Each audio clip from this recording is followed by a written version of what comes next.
Uncle অনেক মজার মানুষ ছিল। বাচ্চাদের সাথে খুব হাসি খুশি করতো আর মেয়েদের তো খুবই পছন্দ করতো, খুব পছন্দ করতো।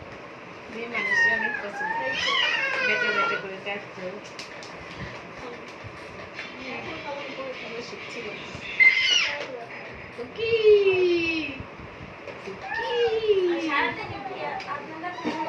হ্যাঁ ওই যে একটু আমি নেই হেঁটে ওরা গোসল করতে যায় বা কাজ টাজ করে তখন ওখানে